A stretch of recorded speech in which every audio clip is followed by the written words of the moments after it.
Hello everybody, welcome back to the Ing2 podcast. I am Matt, and in today's episode we're going to be learning new phrasal verbs and some upper intermediate to advanced English vocabulary. So last week we started talking about Vietnam, and I explained that I spent 1 month living and working as an online English tutor in the capital of Vietnam, which is Hanoi. In today's episode, I'm going to be teaching you these phrasal verbs and new vocabulary as I tell you the stories about the weekend trips that we took whilst living and working in Hanoi. And today's episode is going to be a little bit different to our previous episodes. So in previous episodes, we've had 2 parts, right? Part 1, I tell you the story, and in part 2, we look back at the story and teach and learn some new vocabulary. Well, in today's episode, we're going to only have 1 part. So as I'm speaking and telling you the story, when a phrasal verb or a nice piece of vocabulary comes up, I'm going to teach it to you at the same time. So the idea with this is really just to try something new, but also I want to make the podcast a little bit more natural and easy to listen to. So I'm imagining you guys are listening to this when you're doing other things. Maybe you're driving, maybe you're cooking, something like that. And I hope that doing it this way makes it a little bit easier to listen to and maybe more fun to listen to as well. So we're starting to get a few regular listeners now on the podcast, which is excellent. And hello to all of you guys who listen regularly. I really appreciate you. But it would be great if you could get in touch with me after listening to today's episode and just let me know what you think. Does this style work well for you? Or do you prefer the podcast to be in 2 parts, the story part and the teaching part? Let me know. And another thing, guys, which I would really appreciate is if you could leave me a review of the podcast on Spotify or wherever you listen to this podcast. We're starting to get a few regular listeners now, which is really good. And I hope that some good reviews will help us to push the podcast to more and more people. So thanks to everybody who listens regularly. I really do appreciate your support, and I hope you're enjoying the podcast and finding it useful. So that's enough of an introduction, I think. Let's get into today's story. Let's learn some phrasal verbs and some difficult vocabulary as I tell you about the weekend trips I took in Vietnam. Let's go.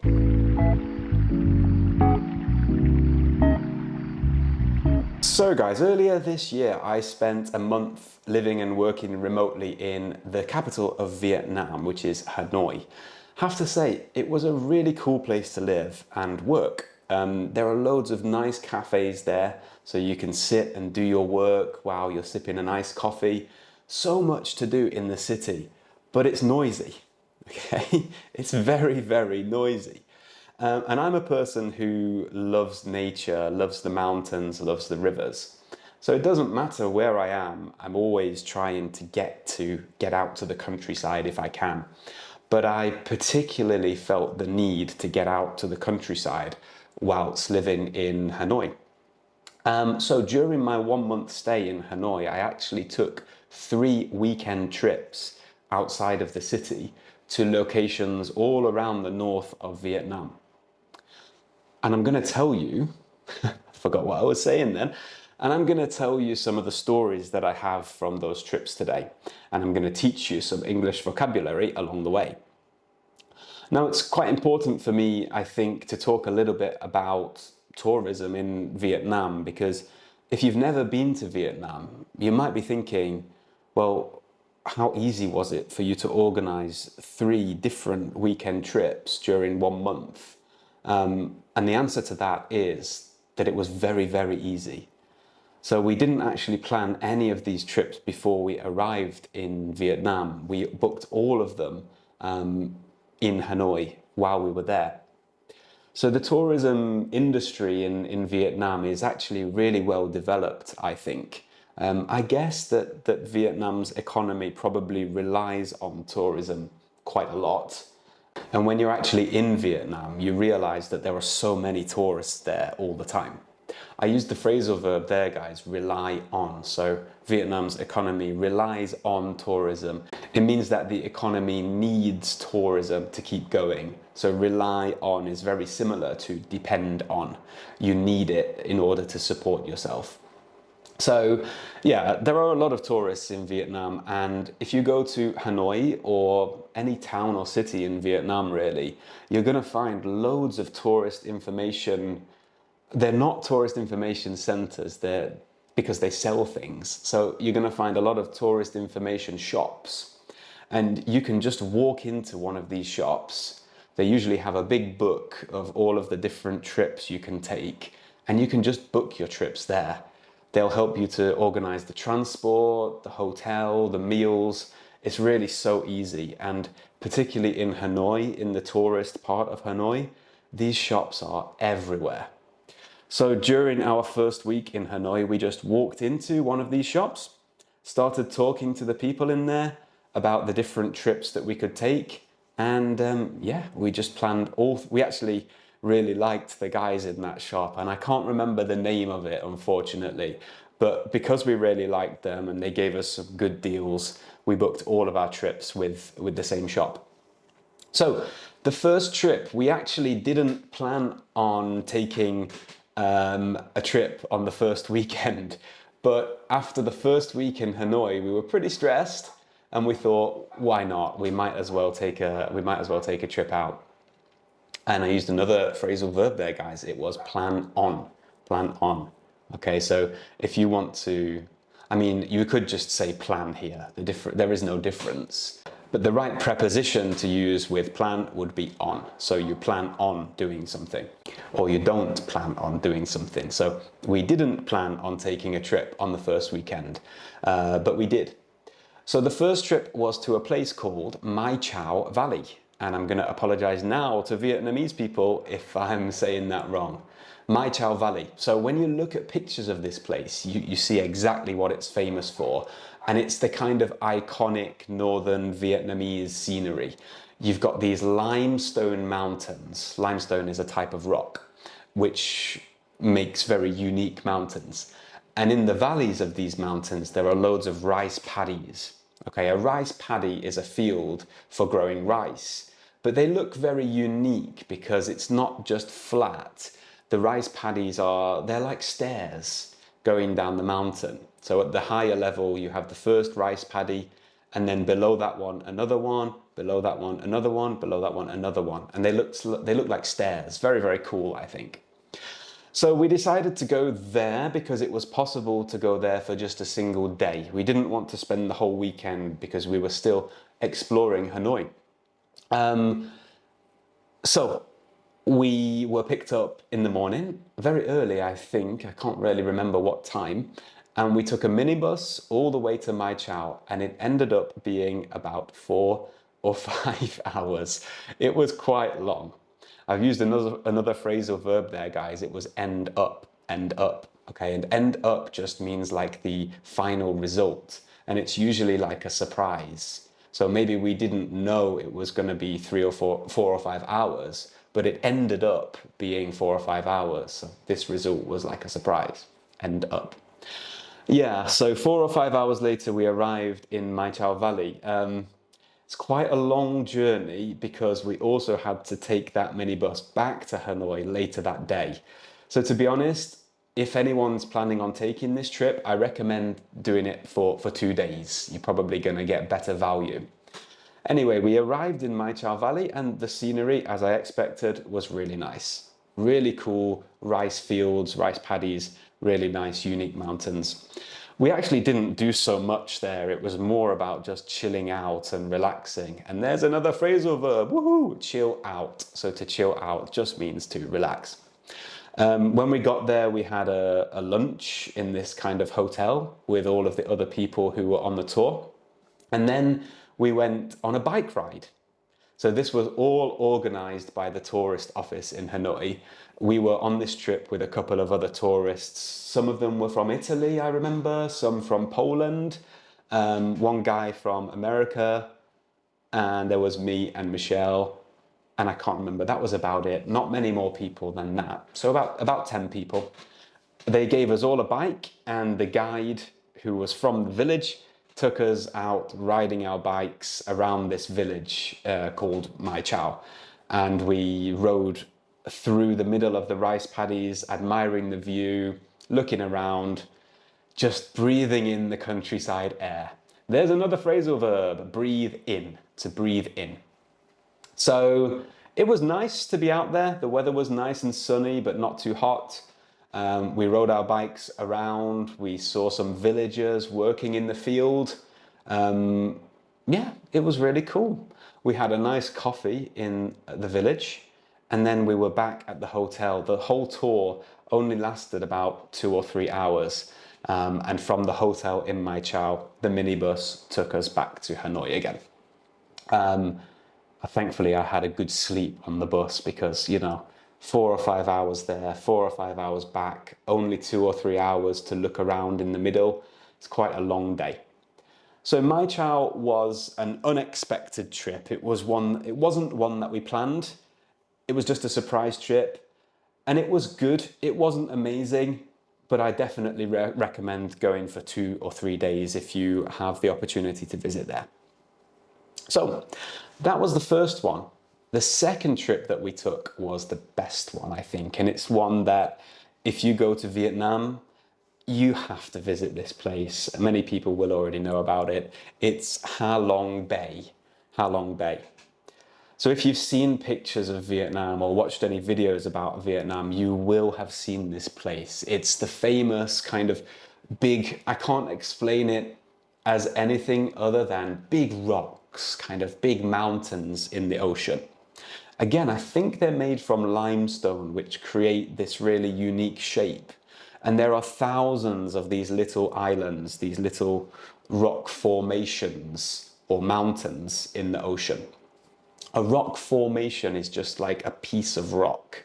So we can't really explain these things as mountains because they're not really, really tall, but they're just like big pieces of rock in the ocean. So a rock formation. And you go out to these islands or rocks or mountains or whatever you want to call them on a big boat. Thousands of tourists visit this place every day. So again, it's really easy to book yourself a trip if you want to go there. And if you visit Vietnam, come on, you have to go to Ha Long Bay, of course. Now, I had been to this place when I visited Vietnam the first time, but the first time I visited, I just did a day trip. However, we decided to take a weekend trip to Ha Long Bay, so we stayed over one night, and that was a very good decision because it was a completely unique experience and a really, really good one. So we took a big ship out to Ha Long Bay, and there were a lot of other tourists on the trip, as always. So I remember some British people, where were they from? More Italians, a lot of Italians in Vietnam this time. And I think some Japanese people, if I'm right. I can't remember. So we took the big ship out there. We got a nice dinner on the ship. We got chatting to everybody. We got to know them a little bit. It was good fun. And then suddenly the ship starts passing by these little islands and everyone's taking pictures and the scenery is really, really incredible. I remember on the first day we stopped at a couple of places. So we stopped at one kind of island. I don't remember the name of it, but we got off the boat there and there was a really, really big cave. So we all walked around this cave. It's cool. So many tourists though, a lot of people. But yeah, you're in this huge cave and you can look out from the cave at all of the islands around Ha Long Bay as well. And then after that, we were back on the boat and we stopped at another small island which had a little beach and we could relax on the beach for a little bit. And then in the evening was quite interesting. We came back to our boat and our boat docked in the middle of all of these little islands. The word docked means to stop for a boat. So a boat will dock in one place. It will stop in that one place. So we're sitting there as the sun is setting and you're looking at the view of Ha Long Bay all around you. We're in the middle of Ha Long Bay, really cool place to be. And in the evening we had a dinner and I think the guys on the boat wanted to make it a party, so they started playing some really kind of high energy electro music. But the group that we were with, nobody was really interested in that. Nobody was really drinking that day. So after a while, they they stopped playing. And after dinner, quite a cool thing to do. They gave us like a little class on how to make spring rolls. So a spring roll is one of the famous dishes in Vietnam. It's made with rice paper, and you take the rice paper, you put some egg, lettuce, carrot, and maybe some meat inside, and then you roll it into a roll. So they gave us a lesson on how to make these, and then everybody kind of had a try, tried to do it themselves. So that was quite interesting. But yeah, that was it for the evening, really. We sat out on the boat and had a few drinks and ate some good food, and then went to sleep on the boat. And in the morning, wow, the morning was the best part of the trip. So I woke up, opened the curtains in our little room on the boat, and looking outside, you could see the sunrise above these little rock formations, above the famous Halong Bay Mountains. And it was just a really, really cool sight. I opened the door, we had a little balcony, and just sat on the balcony for a while. It was really quiet and just a really amazing view. I think that's the best, if you want to get a good view of Halong Bay, that's the best thing to do when you view it in the morning, because it's quiet. In the day, there are a lot of boats coming this way, going that way. But in the morning, all of the boats are still. And the sunlight makes it a really, really beautiful view. So I fully recommend staying on the boat and waking up in the morning to see the view. After everybody was awake, we had some breakfast on the boat, and then they took us kayaking in a small part of the bay. Kayaking is, well, a kayak is a small boat, and two people can sit in that boat, and you have to row the boat. So the boat is not electric. You have to use those sticks to make it move yourself. And that was an amazing thing to do. So we rode under, like, there was a big hole in this one mountain, and you could row under it. And when you rode through this hole, you came into like basically a huge opening in the mountain. So you were on the sea, but you were surrounded by the rocks and the mountains. There were loads of people, okay, loads of tourists. Every boat trip will do this, but it's a really, really good experience. So me and Michelle were rowing around this bay, admiring the view all around us. And the tour guides told us that there were sometimes monkeys on the trees in this place. So they gave us some fruit to take, and we found them. We found the monkeys. So at one point we stopped. There was like a tree that was overhanging the water. Okay, the word overhanging means that the tree comes out above the water. So we stopped under this overhanging tree, and there was a monkey right above us in the tree with a little baby. Really, really cool. And then we rode a little bit more, and we saw what I guess was the dad or maybe the grandfather, quite an angry looking monkey. And I had a banana. I was gonna get close and try to give it the banana, but I don't think that's a good idea. You know, it's a wild animal, shouldn't get too close. So I threw the banana to this monkey, and he got it, and we sat there on our boat and just watched him eating this banana. Really cool. And then after that, we had to kayak back to the ship, and that was the end of the tour. The ship took us back to Hanoi again. So yeah, Halong Bay, if you're gonna visit Hanoi, you must visit Halong Bay. It's the best, it's the iconic site in Vietnam. And I fully recommend doing the 2-day trip. So then on to the final trip that we took, and we went to a region. I guess this is not, it's not a city, maybe we could call it a province of Vietnam. A province, some countries use provinces. So I know in China they have provinces, pretty sure in Vietnam they have provinces. In America they have states, so you know, California, Oh my God, what are the other states in America? Texas, I think, is a state. In the UK, we have, oh my God, what do we have in the UK? Counties. Counties. We have counties in the UK. So my city is Nottingham and my county is Nottinghamshire. So we went to this province of Vietnam. So it's bigger than a city. The province has cities within it, called Ninh Binh. Ninh Binh.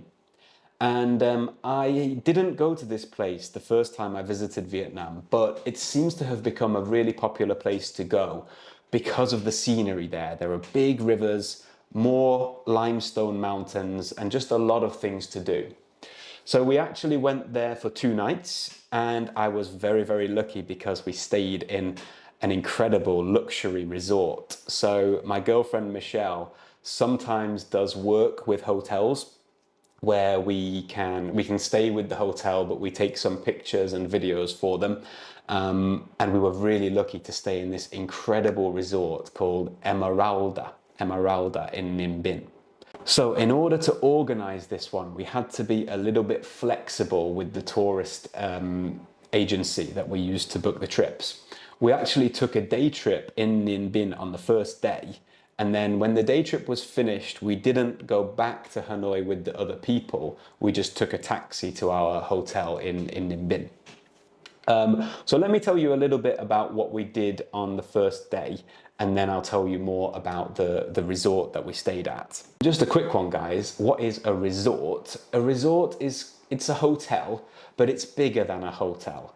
So it's not only a hotel, it also has activities that you can do when you're on the resort. So for example, at this place where we stayed, you could go fishing, you could go swimming, I think you could play tennis, things like that. There were a lot of things to do, not only sleep.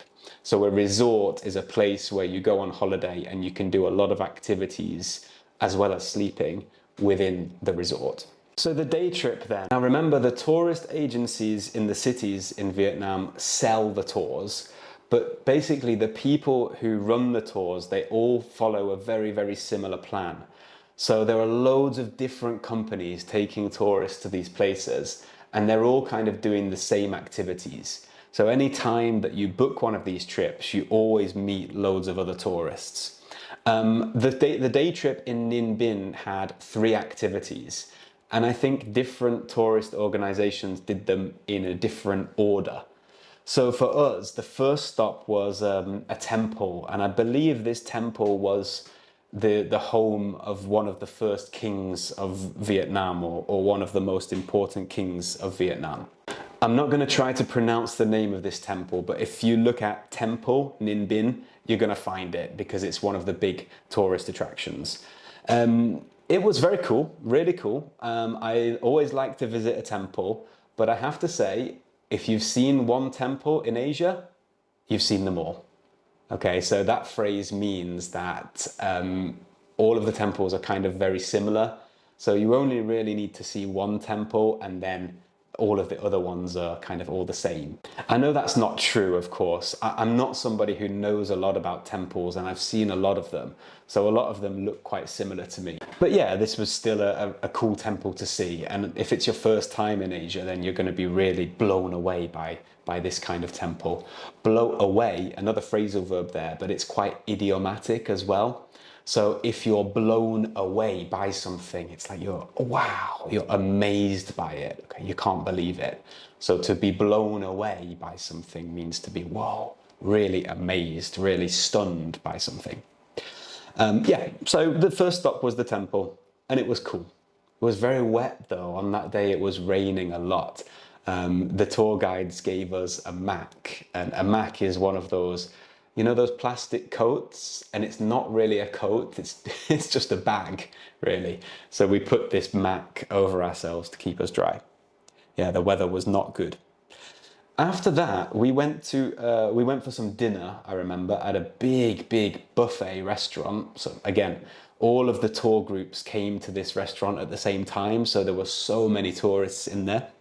And after the dinner, we went for a bike ride. So riding a bike seems to be one of the popular tourist activities in Vietnam. You can do this in a lot of different places. So we went for a bike ride around a place called Tam Kok. I think it's called Tam Kok.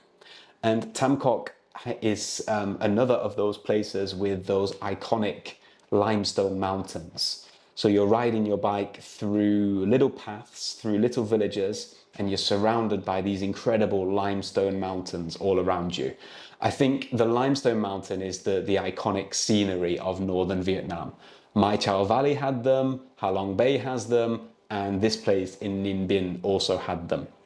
Yeah, it was really nice. We were riding our bike around there. Unfortunately, the rain got heavier and heavier, and the Mac that I was wearing, so remember the bag, the plastic bag, started to rip, which they do, of course, because they're not very good, are they? And I got really, really wet. So by the time the bike ride finished, I was very, very ready to stop, to be honest.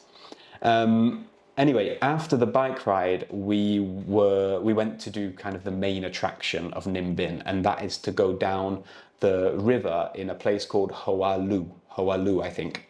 You go down this river, which goes through the middle of the rice paddies. Remember, I was talking about rice paddies earlier. A rice paddy is just a field.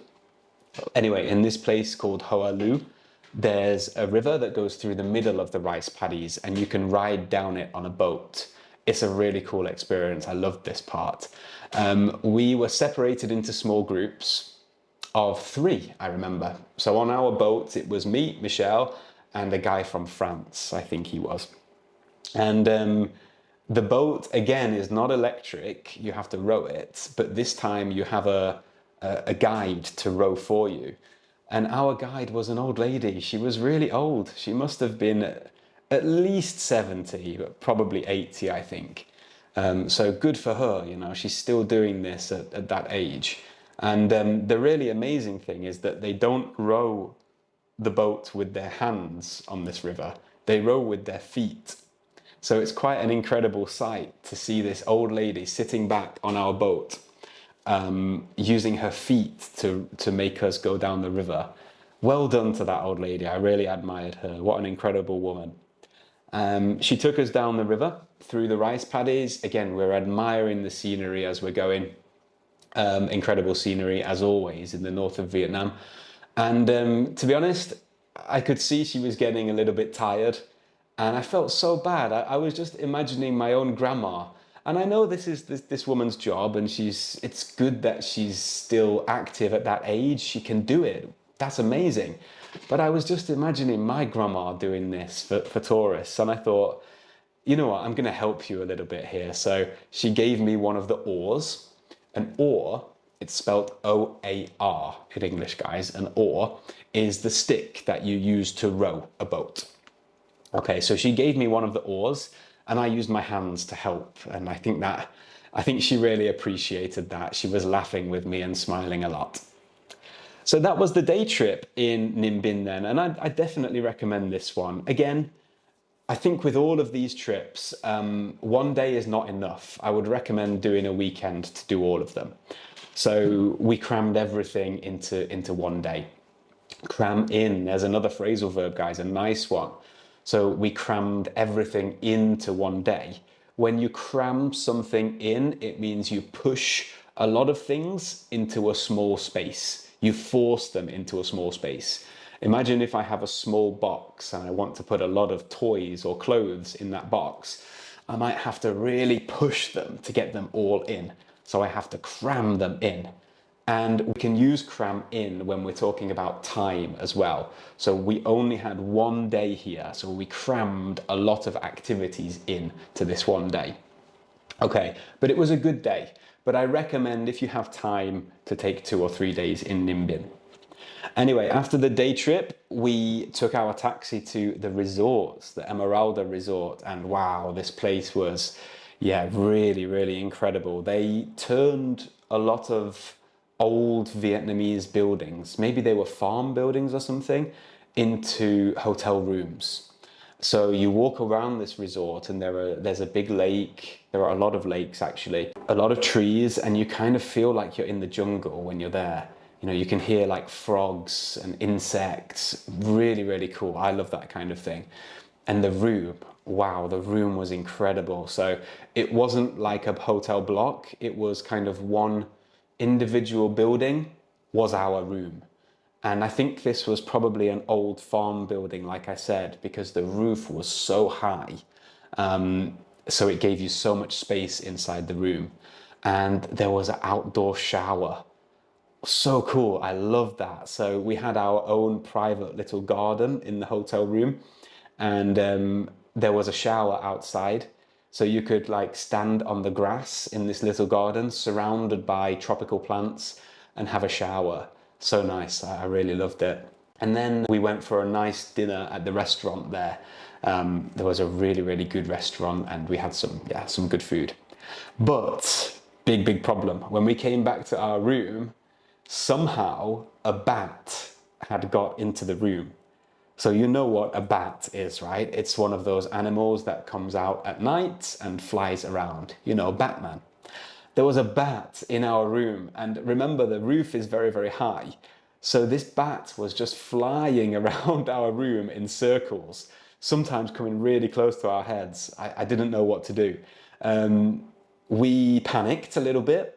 So we locked ourselves in the bathroom so the bat couldn't get to us, tried to open all the windows, but I couldn't like make this bat go out. It's flying really fast. But eventually, I think about half an hour later, thankfully, the bat flew out of the window. I guess, I guess that's just part of, you know, living in the jungle, right? Or being surrounded by nature like that. So after the bat left, I had a really good sleep and everything was okay. In the morning in that resort, we went for a breakfast. Well, every morning we went for a breakfast, and they have a nice buffet restaurant. I guess you know what I mean by buffet, guys. It's all you can eat, right? So you keep going for more food when you're finished. This is one of my favorite things in the world. So you know I love breakfast. Buffet breakfast is even better. So I had like a 3-course breakfast. I had a starter breakfast, main breakfast, and a dessert breakfast, and I loved that. So yes, if you're looking for a bit more of a luxury stay, if you visit Ninh, check out the Emeralda Resort. It's a really incredible place, one of the nicest resorts I've ever stayed in. And that, guys, is the end of the 3 weekend trips that we took. So on our final weekend in Vietnam, we traveled down to Ho Chi Minh City, which is another really big city of Vietnam. But we only went there because we were flying from Ho Chi Minh. We didn't really spend any time looking around. So I fully recommend, if you're going to visit Vietnam, there are so many places to travel, and hopefully you have the time to travel around all of them. But if you're visiting Vietnam as a digital nomad like I was, and you're staying in Hanoi for work, then you have so many great options to visit at the weekend. So make sure you go and check them out if you have time. Okay guys, something different on the podcast this week. I really hope you enjoyed that. I tried to tell the story in a much more natural way. I have to say, it's kind of scary. Not scary, but it was quite difficult to just tell you the story without any materials. Usually I have a script, but I tried to freestyle today. And I hope that made it more natural. I'm sure it was a real test for your English listening skills, but hopefully it made it easier to listen to as well. You know, it's not like a test, and I hope you enjoyed listening to my stories there. We did have quite a lot of vocabulary. We tried to focus a little bit on phrasal verbs, so we had about 4 or 5 phrasal verbs, I'm sure, and some really nice vocabulary in there as well. Remember, if you have any questions about any of the vocabulary in today's episode, give me a message and I'm happy to clear that up for you. And there's another phrasal verb, clear up. So it means to make it more clear for you. Get in touch with me anywhere, and I'm more than happy to help with questions that you may have. Anyway, guys, thank you very much for listening. As always, I really do hope you enjoyed the content today. Make sure you listen next time when I'm going to be talking about an old story from when I visited Vietnam the first time and I had a little bit of an accident. So I'm going to be telling you that story next time. Have a great week, everybody. Look after yourselves and see you next time.